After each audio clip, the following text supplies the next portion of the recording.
अस्सलाम वालेकुम दोस्तों, welcome back to my channel cook with Aamna. उम्मीद है कि आप सब लोग बहुत मज़े में होंगे और बहुत खुश होंगे। विंटर सीज़न जैसे स्टार्ट होता है तो इसके साथ ही मज़ेदार किस्म के खाने भी स्टार्ट हो जाते हैं। आज मैं बना रही हूँ बहुत ही ज़बरदस्त किस्म के मूली के पराठे।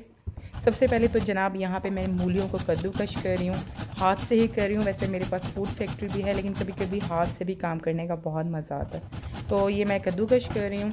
इसके बाद नेक्स्ट स्टेप होगा, इसमें से एक्स्ट्रा पानी जो होता है, काफ़ी ज़्यादा पानी होता है, उसको निकालने का। तो वो लाजमी तौर पे आपने निकालना है क्योंकि वो कड़वा भी होता है।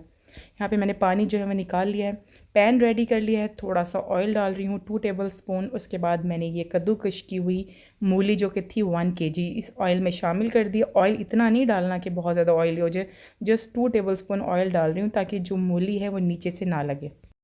फ्लेम को बिल्कुल आप लो रखें। और इसके बाद इसके अंदर हम डालेंगे मसाले, जिसमें सबसे पहले है रेड चिली फ्लेक्स जो मैं डाल रही हूँ 2 टीस्पून। साथ ही साथ लाल मिर्ची का पाउडर है वो भी मैं डालूँगी 2 टीस्पून।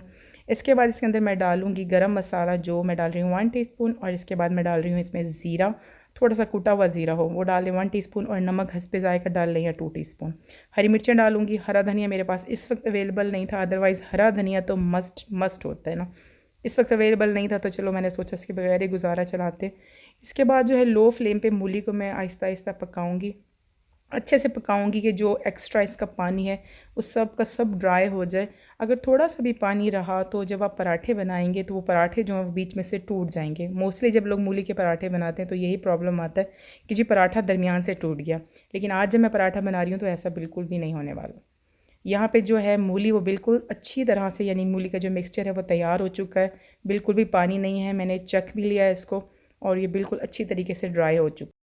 उसके बाद जनाब इसकी रोटी बनाना स्टार्ट करते हैं। एक नॉर्मल साइज़ का आप पेड़ा ले लें और उसको एज़ नॉर्मल रोटी जो है वो बेल लें।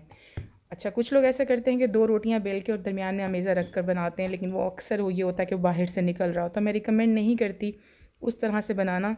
बना लें लेकिन ज़्यादा अच्छा है जो मैं ये प्रोसीजर आपको बता रही हूँ, जो आपको वीडियो में नज़र आ रहा है कि साइडों से उसको फ़ोल्ड कर लें बिल्कुल लाइक कचौरी, और फिर उसको बनाएं। तो ये होता है कि अमेज़ा बाहर नहीं निकलता।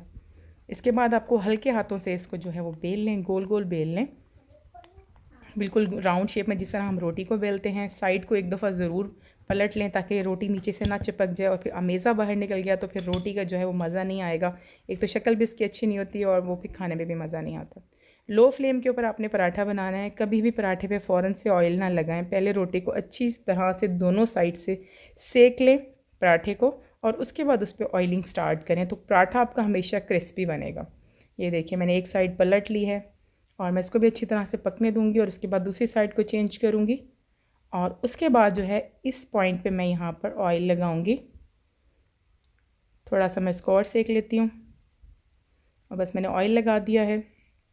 चाहे देसी घी में बनाएं, चाहे आप इसको ऑयल में बनाएं, चाहे आप चाहते हैं तो ऑलिव ऑयल में बनाएं, जैसे आपको पसंद आप वैसे बना लें। आप इसको ड्राई भी बनाना चाहते हैं विदाउट ऑयल तो आप इस रोटी को ड्राई बना के बाद में इस पर देसी घी भी लगा सकते हैं, वो भी बहुत मज़ेदार बनता है। तो किनारे जो होते हैं ख़ासकर पराठे के, वो आप एंड पे ज़रूर सेकें जैसे मैं सेक रही हूँ। इसको फ़ोल्ड करते रहें थोड़ा थोड़ा सा, और किनारों को फ़ोल्ड करें और अच्छे से सेक लें। मज़ेदार किस्म का पराठा तैयार है चटनी के साथ, राय के साथ। इसको मज़े से एंजॉय